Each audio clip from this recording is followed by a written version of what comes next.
Battle of China. This, the great city of Shanghai on a September day in 1937.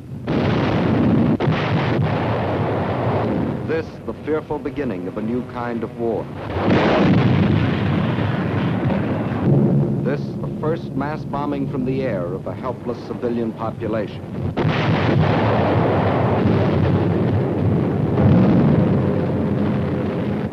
Why? Why are these innocent Chinese men, women, children to die beneath the hail of Japanese bombs? To find the answer to this question, we must first understand something about China and Japan. And to understand China, three facts must never be forgotten. China is history. China is land. China is people. Chinese history goes back for more than 4,000 years. That's a long time. It was only 168 years ago that Washington crossed the Delaware. Only 452 years have passed since Columbus discovered America. It's 1,500 years since the world saw the fall of the ancient Roman Empire. 3,400 years have gone by since Moses received the Ten Commandments. 3,700 years have passed since the pyramids were built. But more than 4,000 years ago, the Chinese Empire was already in existence.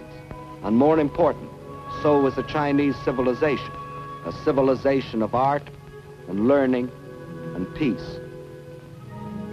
Yes, China is history. And China is also land, more land than the entire continent of Europe, a third larger than the United States, and rich in raw materials. This vast area consists of China proper and 4 outer provinces. To the north is Manchuria, huge and desolate, but abounding in raw materials. Next to Manchuria are Mongolia and Xinjiang. Here lies the Gobi Desert, a vast plateau twice the size of Texas, inhabited by nomad tribes who lead their camel caravans back and forth over ancient trade routes. To the west is Tibet, the icy roof of the world, its borders encompassing the eastern end of the Himalayan mountains, the mystery land that few have entered. And from these vast mountains of the west rise the 3 great rivers which are China's lifeblood. The northernmost of these is the Huanghe, the Yellow River, often known as China's sorrow because of its frequent flooding. Far to the south flows the Zhejiang, the Pearl River, which enters the sea past the great ports of Canton and Hong Kong. But the greatest river of all is the one that flows between, the Yangtze, winding for 3,000 miles through the heart of China, bringing fertility to the good earth and bearing upon its broad waters half the commerce of China. Yes, China is land, next to Russia, the largest country in the world. But most important, China is people, 450 million of them.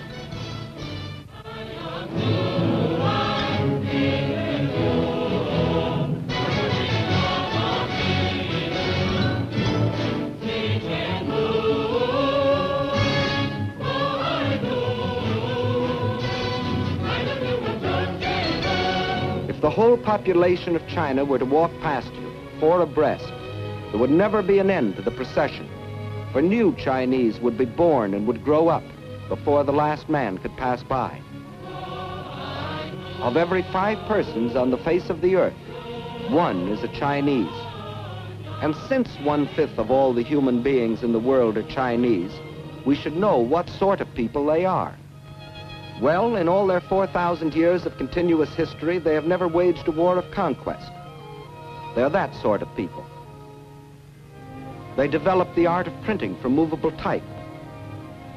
They invented the mariner's compass, without which no ocean could be crossed. They were among the first astronomers, and their observations of the stars and planets made possible the accurate measuring and recording of time. They are that sort of people. And why do we call our dishes China? Because the Chinese invented the art of making porcelain. And as we all know, they invented gunpowder, not as a weapon of war, to celebrate their holidays and religious festivals. And it was one of China's great philosophers who, 500 years before the birth of Christ, gave mankind these words: "What you do not want done to yourself, do not do to others." They are that sort of people, enriching the world in which we live. Yes, China is incredibly old, incredibly big, incredibly populous.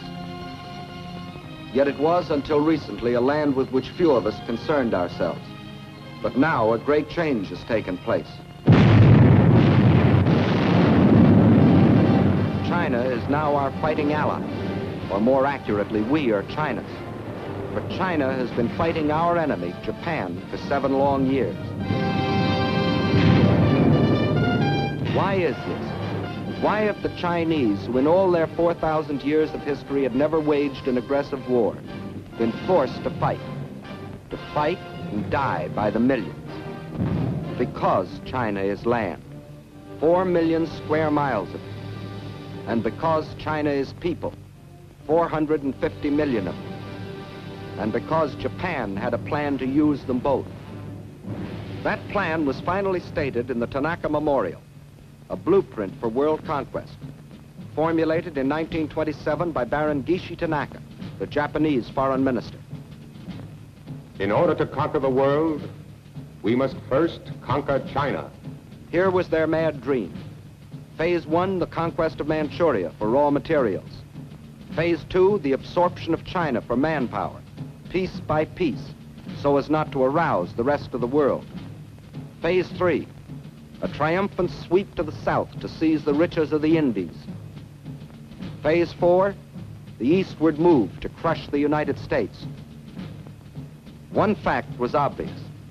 China was to be the giant back on which Japan would ride to world conquest, just as Russia was to be enslaved for German use. But how was it possible for Japan, only 1/20th the size of China, and with only 1/6 its population, to think of conquering China, much less the world? There were 2 main reasons for this. In the first place, modern China, in spite of its age-old history, was like the broken pieces of a jigsaw puzzle, each piece controlled by a different ruler, each with his own private army. In modern terms, China was a country, but not yet a nation, while Japan was a united, well-knit, highly regimented military dictatorship.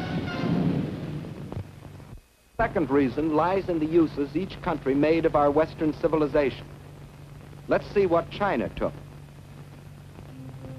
You will notice that this is a very old piece of film. Actually, it is more than 30 years old, and it shows a very great man by the name of Sun Yat-sen. In 1911, this man fathered a people's revolution, which brought to an end China's ancient imperial government and began its new era as a modern republic, winning for himself in Chinese history as secure a place as George Washington has in ours. And he and his followers chose for the cornerstone of their new republic Chinese words that echoed those of another believer in democracy. Of the people, by the people. And to make these principles become reality, they built more schools and colleges. They established scholarships so that their young men and women could go forth to the universities of America and Europe and bring back to their own country other Western ideas. And this new generation returned to China with new techniques of industry, architecture, science, medicine. They built more hospitals to free their people from the blight of disease. They introduced compulsory education. They laid down as essential 2 of the 4 freedoms for which we fight today: freedom of expression and freedom of religion. In 1925, Sun Yat-sen died, but his disciples, led by Chiang Kai-shek, carried on his monumental work. Their aim, the unification and modernization of China.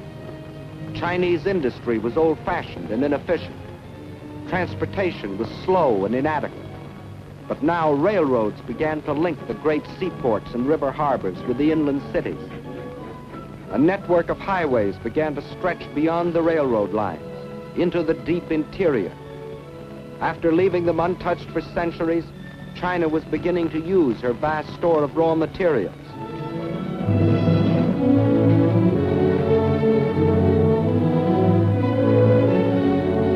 And soon the tools and machines of the new factories were delivering the goods and products for China's new economy.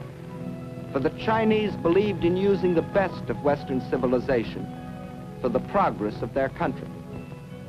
And while they were building this new nation, just a day and a half by steamer across the Yellow Sea lay Japan. Here the God Emperor and his fanatic warlords were using this same Western civilization for one purpose and only one: to create one of the world's most powerful war machines. Their aim, the absorption of China and the fulfillment of the Tanaka Memorial.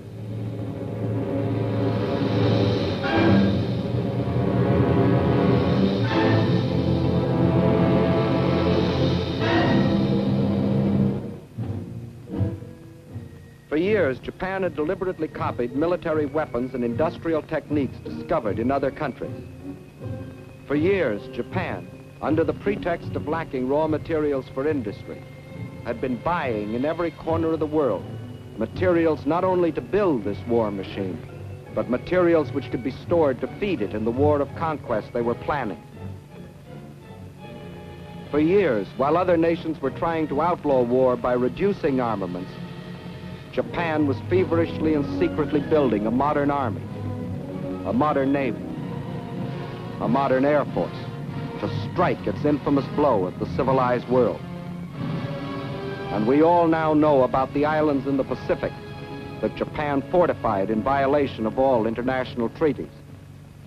These were the reasons why it was possible for Japan, only 1/20th the size of China, and only 1/6 the population of China, to think of conquering China as the first step to world conquest.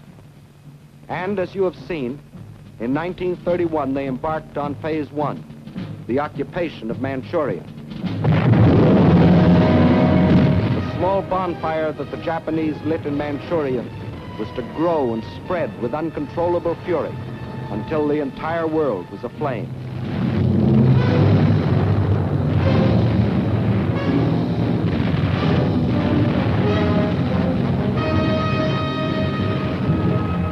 Phase one of the Tanaka Plan was completed, and exactly as planned.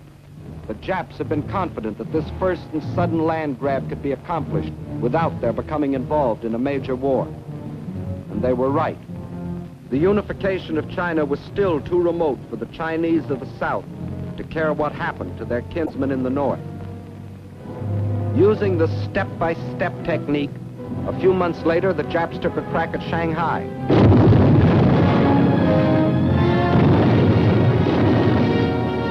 The Chinese resistance was so great, they hastily called that deal off, waited another year, and then struck in the north again, carving the province of Yehol out of China proper. This, too, they got away with.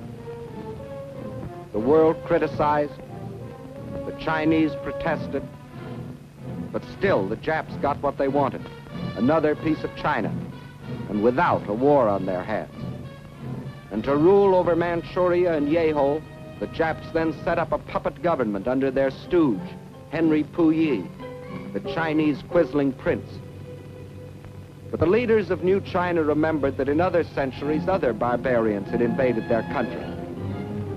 The evidence still stood in the Great Wall, built by their ancestors more than 2,000 years earlier, and stretching for 1,400 miles across mountain and desert to protect themselves from the barbarians of the north.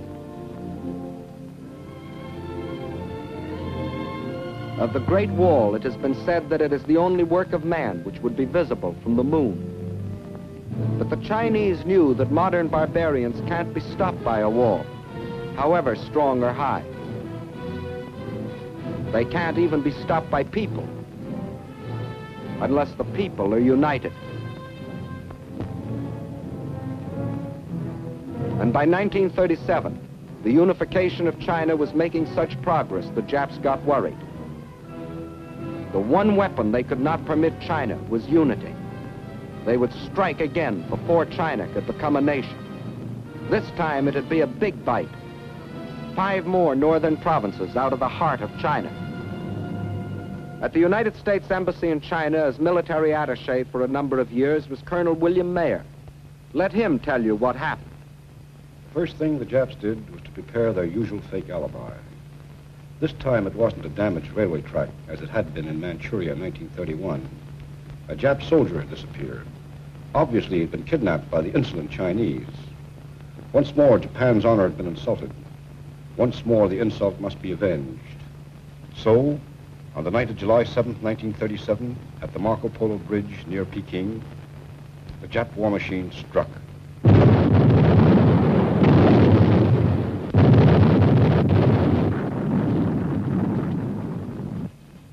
Within the space of a few weeks, the invaders were in control of Tientsin and Beiping. It looked as if the Japs were going to have another walkover.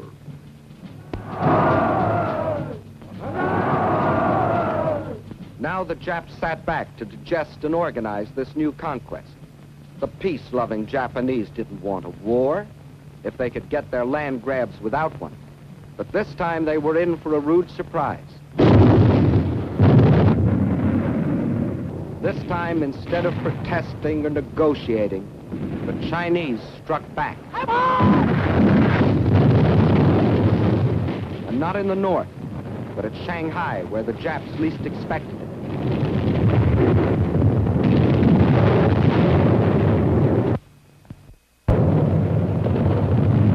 To understand the fighting that followed, we must know something about the city of Shanghai itself. Situated near the mouth of the Yangtze River, it is the biggest city in China.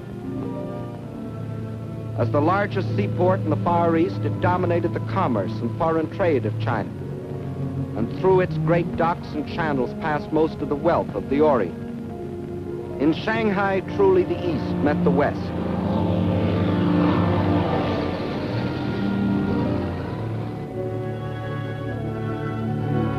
And within this city of 3.5 million Chinese was another city, the foreign settlement, made up of the French concession and the well-known international settlement. There, the various powers, including Great Britain, the United States, and Japan, had stationed detachments of troops, Japanese, British, French, and our own United States Marines, to assist the police of the Shanghai Municipal Council in the preservation of peace and order, and to protect the boundaries of the international settlement.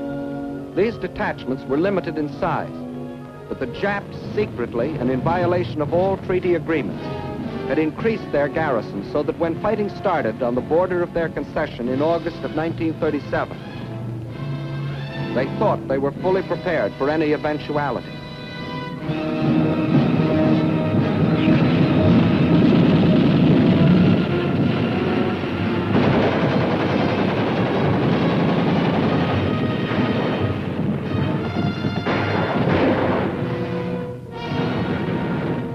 The force of the Chinese counterattack almost drove the Japs into the Wangpu River. Backed up by the heavy guns of their warships, however, the Japs managed to hold out until reinforcements arrived. Jap landings were then made in the vicinity of the Wusong forts and in Luho and Lotien on the Yangtze River north of Shanghai. The Chinese drew back to positions 5 or 10 miles inland, where they could secure some protection from the heavy Jap naval gunfire.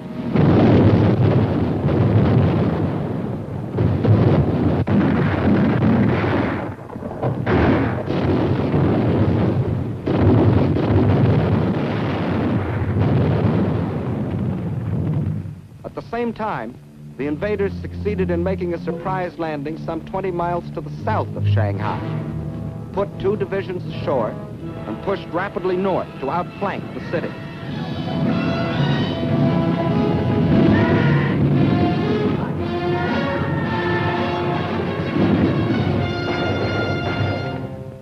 Chinese position was thus made untenable, and a withdrawal was ordered to the west and to the south, toward Nanking and Hangzhou.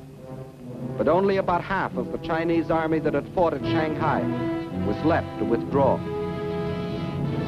Meanwhile, enraged at the very idea of anyone resisting the Imperial Japanese might, the Japs took their vengeance upon the civilian population of the city, a city without guns or planes to defend itself, and deliberately slaughtered thousands from the air.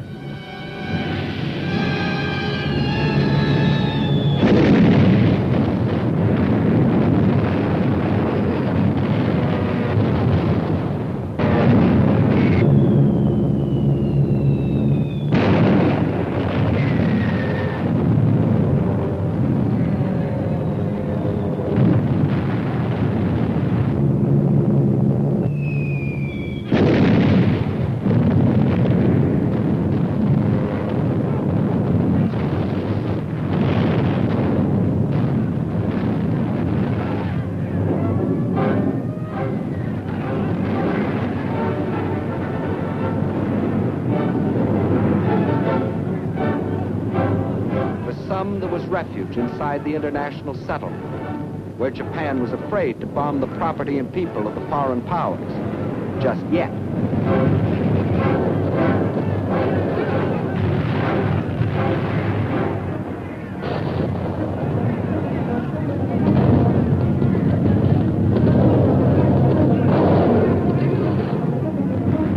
But there was not room for all. And for each who found safety inside, there were thousands huddled beyond the gates, standing helpless and undefended against the Jap attacks. There was no escape for these surging and panic-stricken people. They could only scurry through the narrow streets, pushing and packing themselves into the center of the city, to be trapped and buried alive in the collapse of bombed and burning buildings.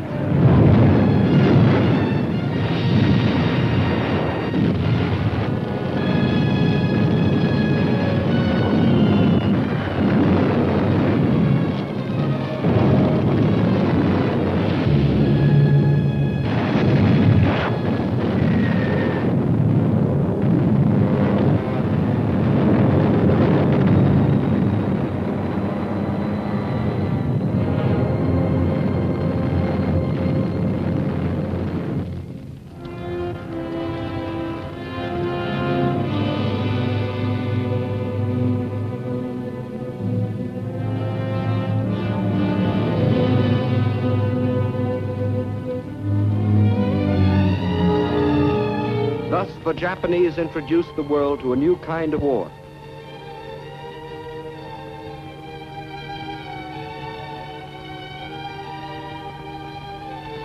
A war of deliberate terrorization, of deliberate mass murder, of deliberate frightfulness.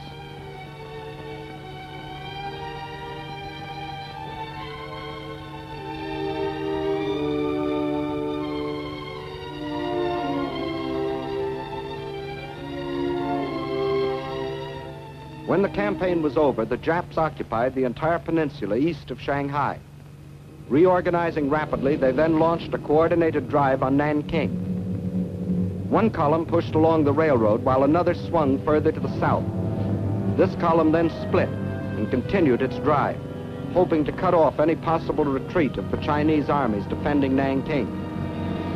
It was here in the Yangtze that the blood-crazed Japs attacked an American gunboat, the USS Panay, despite its distinctive markings.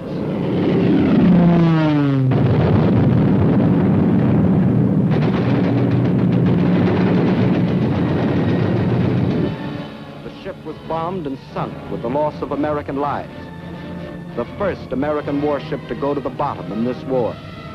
But officially, at least, this was a mistake, and the Japanese government apologized. Meantime, at Nanking, the Chinese armies valiantly defended their city, which was the capital of the Chinese Republic.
Japanese power was too great, and after a battle lasting but a few days, the city fell to the invaders.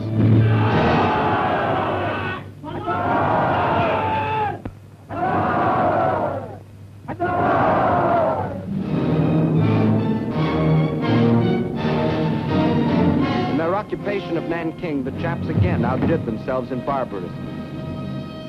The helpless populace was trapped by the city walls and could not flee. The Japanese soldiers went berserk. They raped and tortured. They killed and butchered.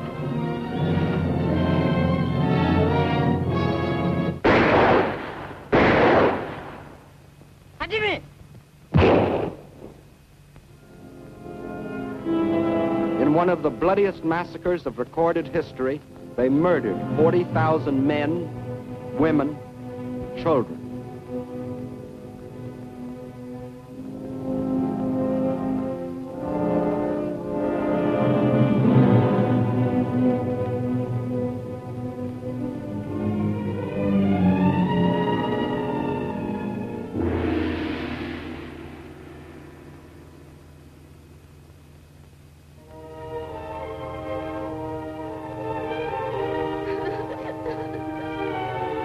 Those who lived might better have died, for the horror of their twisted and torn bodies was worse than death. These scenes were photographed by an American missionary and smuggled out of China after the rape of Nanking.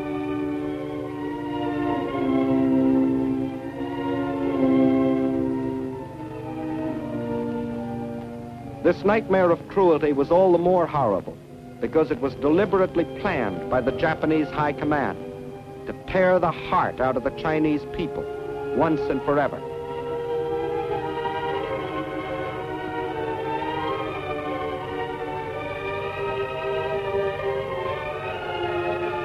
And then it happened. That which Sun Yat-sen had dreamed of, that which Chiang Kai-shek had toiled for, that which is stronger than stone walls had at last been born in China, the will to resist. 青年们，有钱的出钱，好，来打倒日本人，一定要打回老家去。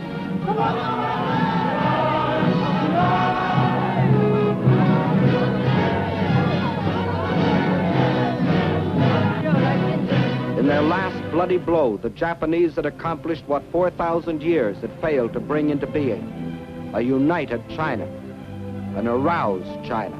必须要团结一致，消灭日寇，然后我们才能够得到安全。担着神圣救国的责任，应该贡献我们所有的力量，为求生存和独立而抗战，为反抗帝国主义的残暴，坚决抵抗，我们一天不屈，让我们大家前进，反抗到底。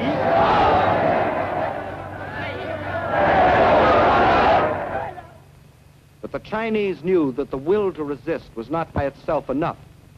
They knew that China must develop the power to resist also. And this cannot be created in an instant.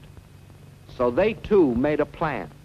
And it was this: they would slowly yield territory, piece by piece, while they developed the power and built the weapons to rid the land of its invaders. The industrial strength of China must be moved to the west, beyond the mountains, beyond the railroad lines, beyond the lines of communication. There, safe from enemy attacks, they might produce the rifles and guns that China so tragically needed. Thus, China would trade space for time. Space for time to blow up the roads.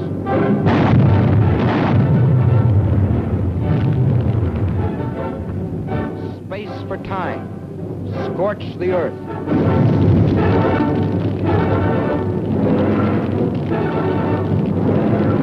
Space for time, blow up the factory building. Leave nothing for the invaders. And then the people rose and moved, riding, walking, crawling.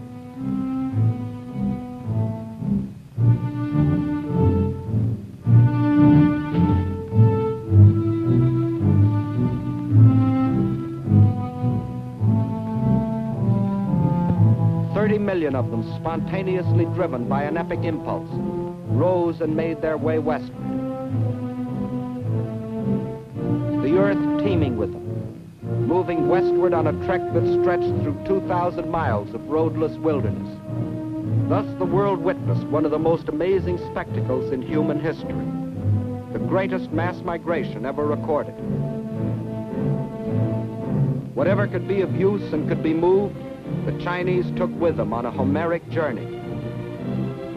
Their libraries, their schools, their hospitals, all dismantled and carted away.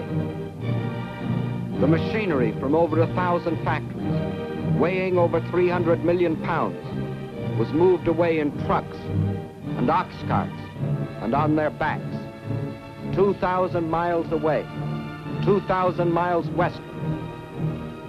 Wherever they could, they gathered along the few remaining railroads, waiting, hoping for some chance to ride part of the way toward their westward goal. And when they had packed the last train with the last ounce of humanity and machinery, the tracks themselves were taken up, rail by rail, tie by tie, to be transported westward, to leave nothing for the enemy.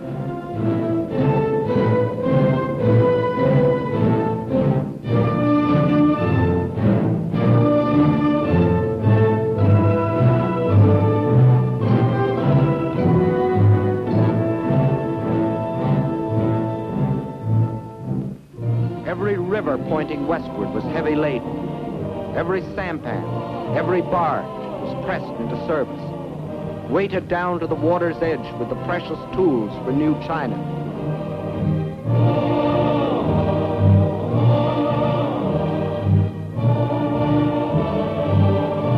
Nothing could stop them, not even the rivers that narrowed into mountain gorges. Westward with their loads of machinery, more precious than gold.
Measured by the mile, by feet, by inches.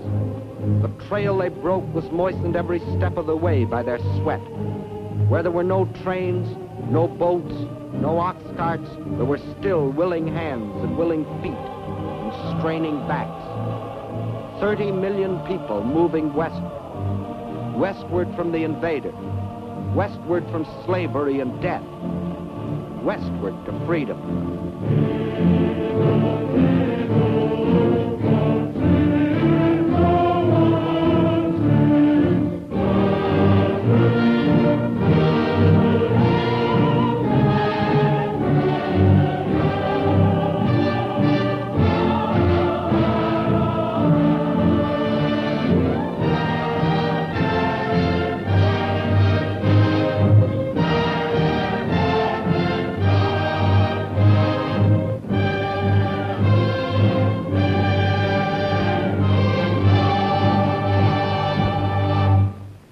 Now in the free mountain lands of the West, ancient cities sprang into fresh and modern life. Chief of them all was the new capital of free China, Chongqing. Here on the cliffs high above the Yangtze River, the Chinese had reestablished their government. They knew, however, that the people of the city would not be safe from Jap air raids. The memories of Shanghai were fresh in their minds. And in the sandstone cliff on which the city is built, thousands of workmen rushed the construction of enormous caves as shelters for the people and for the pitifully few machines. more important than life. To the Japs, Chongqing became the heart of the Chinese nation they were determined to conquer. Destroy Chongqing, and they would break the spirit of New China.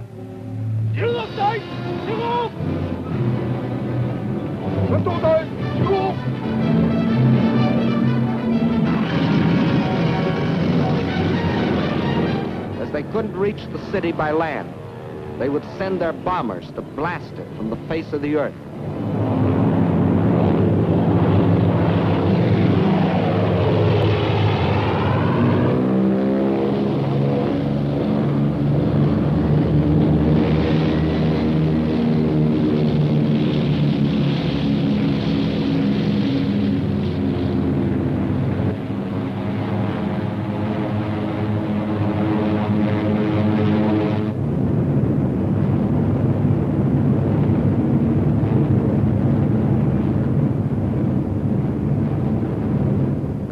These Japanese armadas, slow and obsolete Chinese planes made a suicidal attempt to defend Chongqing.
Neither Japanese planes nor Japanese bombs could destroy the life of the city. But not only the people, but the factories had gone underground, where the vital machines could operate by day and by night, safe from bombs and shrapnel.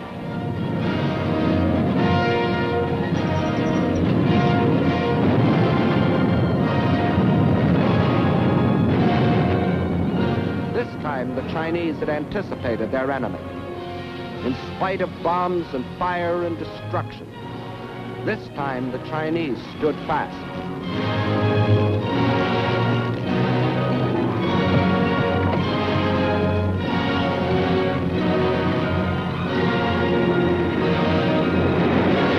Flaming Chongqing became the symbol of their indestructible spirit.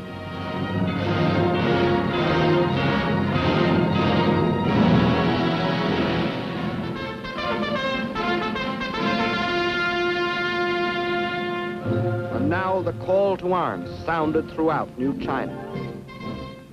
And from the vast interior, China's millions answered the call.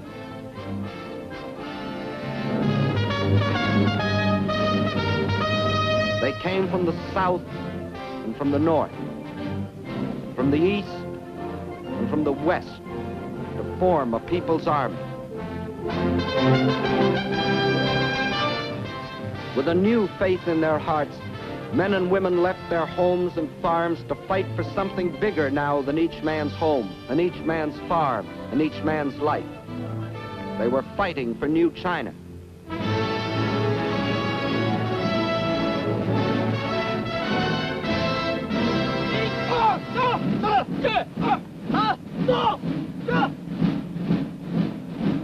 New soldiers, awkward and unskilled, like all new soldiers. But they toughened and trained.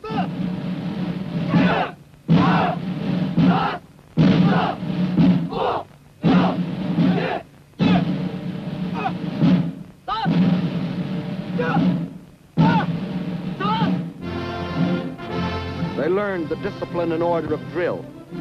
They knew they must strike and strike hard. They learned to kill. The youth of China also came forward, training to care for the sick and the wounded. Girls joined their husbands, brothers, and sweethearts in uniform.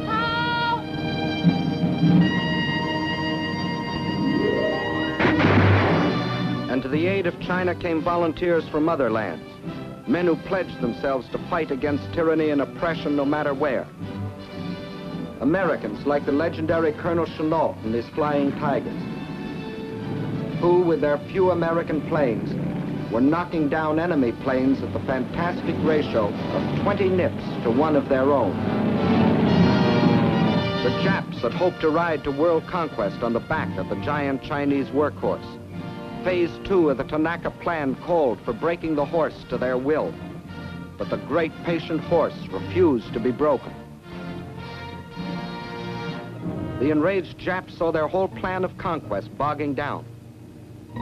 So they set out to drain the giant's strength by cutting the arteries through which flowed China's lifeblood of supplies. They penetrated along the rivers.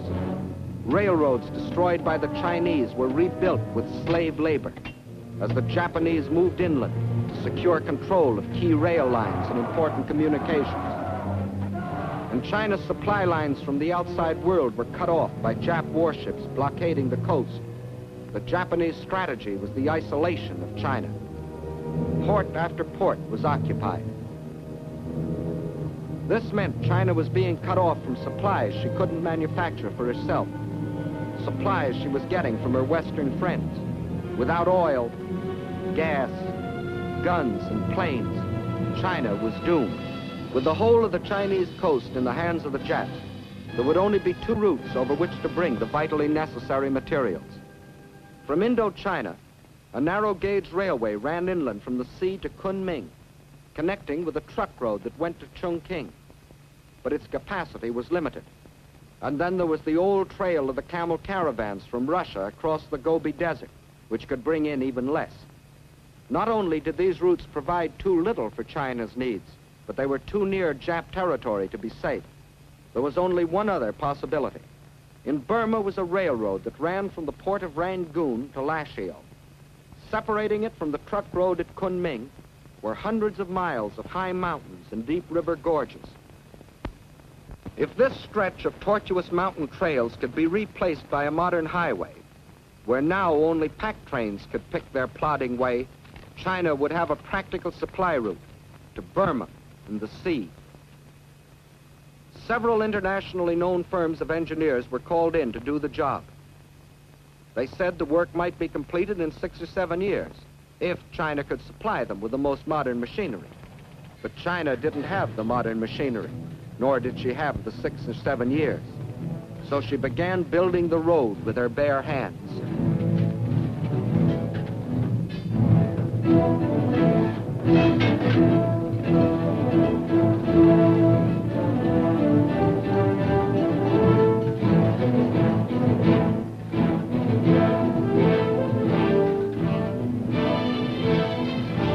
By thousands, by tens of thousands, by hundreds of thousands, they toiled at the back-breaking task of carving this desperately needed supply line out of the reluctant mountains.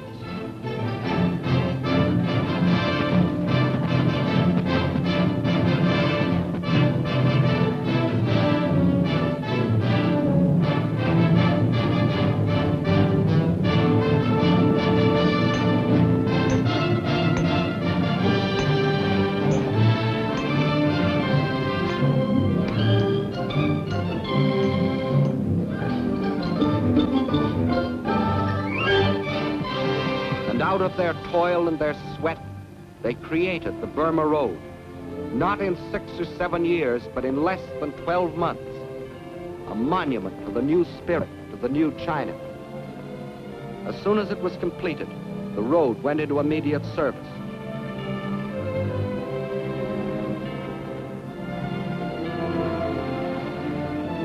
By thousands, the trucks shuttled back and forth between its terminals,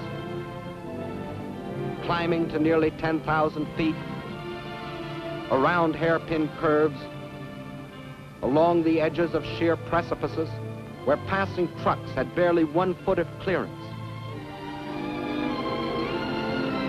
And the blood plasma of new supplies flowed steadily over China's lifeline to the sea, protected by Colonel Chennault's incredible flying tigers.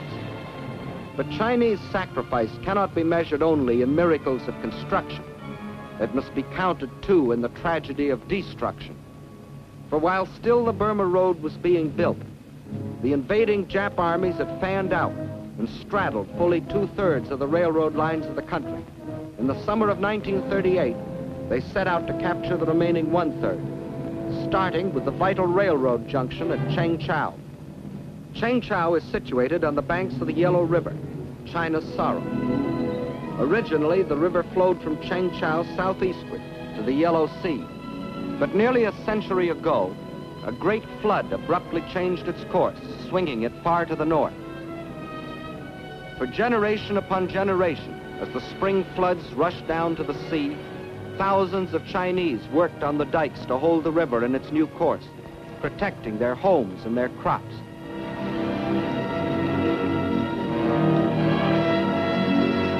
Now, as the Japs advanced on Chengchao, the Chinese blew up the southern dike of the Yellow River, thus loosing a flood between themselves and the Japs.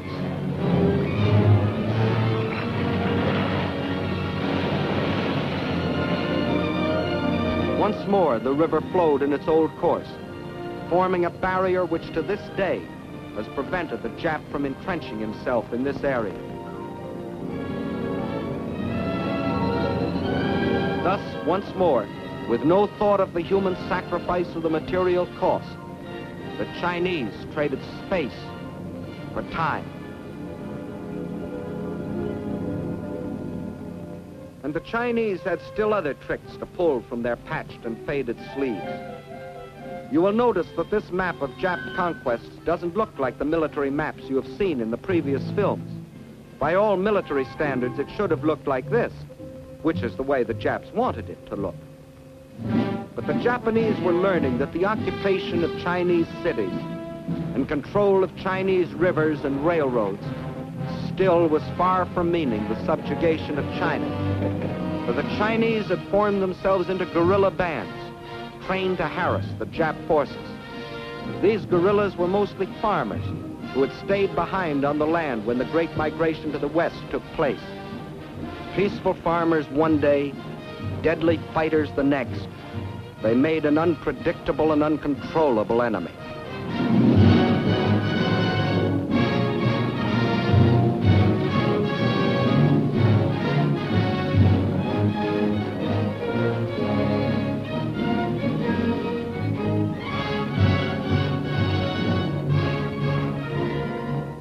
The Japs held the lines of communications, but in the pockets thus formed, these unconquerable guerrillas constantly sniped at the Jap invaders. When the Japs tried to annihilate them, they disappeared, only to reappear in another pocket.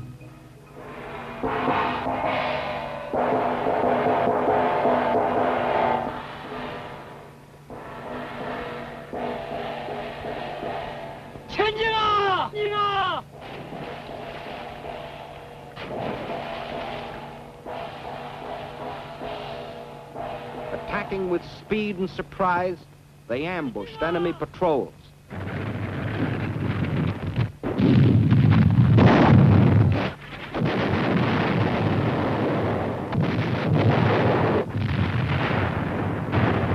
And the Japanese were fighting more than the Chinese people. They were fighting the Chinese land, the great distances, the rivers, the floods, the swamps and marshes. These, too, were enemies that defied the Jap war machine. The giant back Japan intended to ride to world conquest was proving to be a bucking bronco. Phase 2 of the Tanaka Plan had bogged down in what the Japs still referred to as the China Incident. This left them in a fateful quandary. Phase 2 of the Tanaka Plan was still incomplete, but Phase 3 and Phase 4 could no longer be delayed.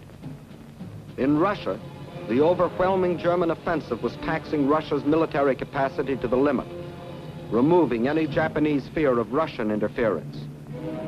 Britain, after the sledgehammer blows of Dunkirk and the Battle of Britain, was left groggy and militarily almost exhausted. Her navy scattered across the seas, guarding her lifeline of supplies. But here in America, we were finally awakening to our danger and taking steps to protect ourselves. We had appropriated funds for the construction of a two-ocean navy, and our army was rapidly expanding. If the ultimate objectives of the Tanaka Plan were to be achieved, now was the moment to strike. Now, when Russia was otherwise occupied. Now, before Britain could recuperate. Now, before we could gather too much strength. So the Japs made a fateful decision. They would embark on Phase 3 and Phase 4, the conquest of the Indies and the United States, without waiting to complete Phase 2, the conquest of China. Thus, to paralyze American power in the Pacific, without warning, as they have always struck, they struck again.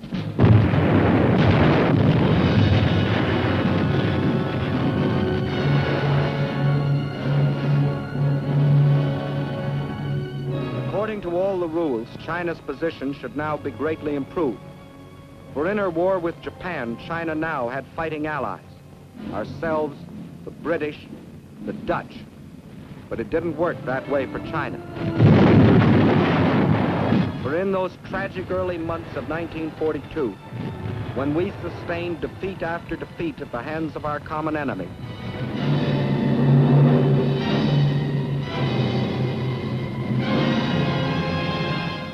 China endured the worst setback of all. Out of our defeats, China lost the Burma Road. But still, China's courage never faltered. Her determination never weakened.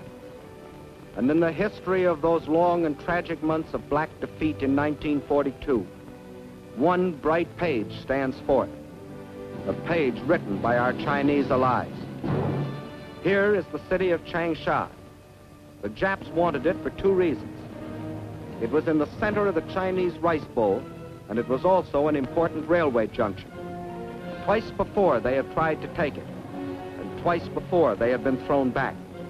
Massing a large striking force near Yocho, on Christmas Eve 1941, the Japs started southward toward Changsha in 3 columns. At 3 points during the drive south, the Chinese forces put up token resistance. But instead of withdrawing toward Changsha, they withdrew east into the mountainous flank. By New Year's Eve, the Japs had surrounded the city. They quickly pierced the outer defenses and attacked the inner defenses from 4 directions. In spite of fierce resistance, the Japs were certain that the fall of Changsha was only a matter of hours.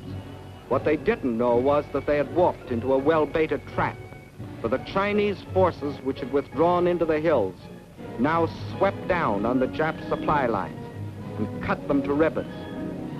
The Jap forces attacking the city soon ran out of food and ammunition and began a withdrawal, whereupon the Chinese launched a counteroffensive and pushed the Jap where they had come from.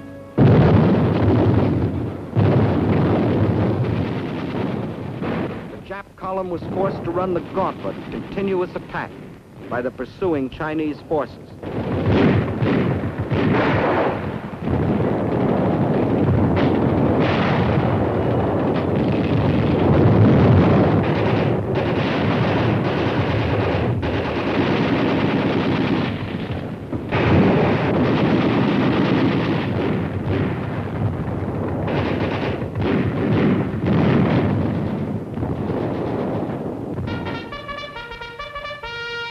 The Battle of Changsha was a magnificent victory for the people of China, the people who wouldn't surrender. The people determined to fight for their freedom, their good earth. The people who can't be beaten.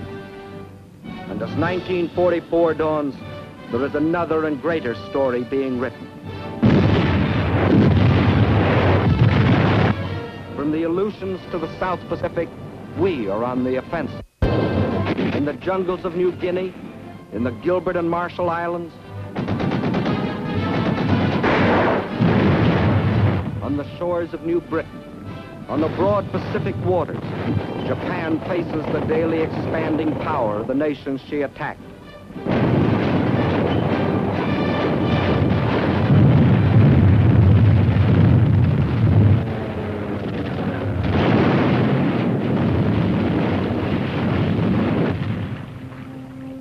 And in India, American, British, and Chinese forces are gathering strength under Lord Mountbatten for the liberation of China.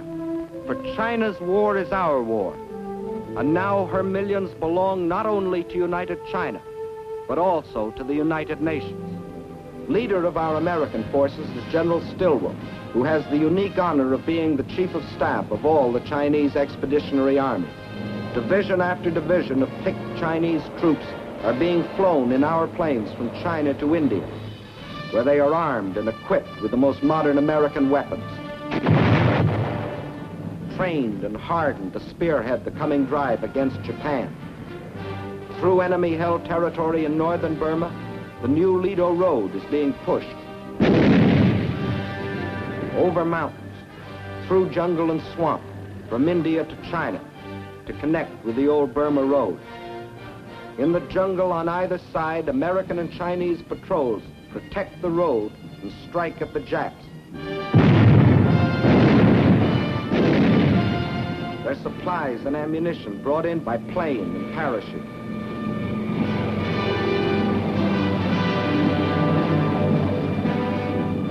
From fields in India, an Air Transport Command plane takes off every 6 minutes, loaded with artillery, jeeps, ammunition, men and supplies for the armies of China. Over this Burma skyway, over this hump of mountains 16,000 feet high, more tonnage is being flown into China than was ever trucked in over the old Burma Road. And in the skies over China, Japan faces new opposition. Young Chinese, many of them trained on the fields of Arizona, New Mexico, California, fly and fight beside their American comrades. The fighters and bombers of the Chinese Air Force and those of General Chennault's 14th Air Force today fly far and wide over China. Hitting enemy concentrations, smashing their sea lanes along the China coast.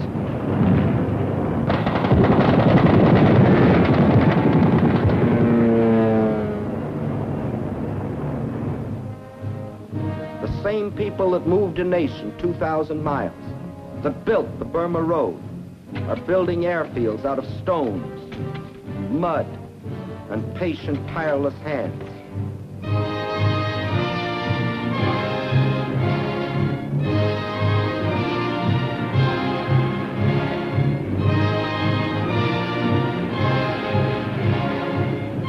Today, though still cut off by land and sea from the rest of the world, Chinese armies and Chinese guerrillas still stand firm against the Jap war machine.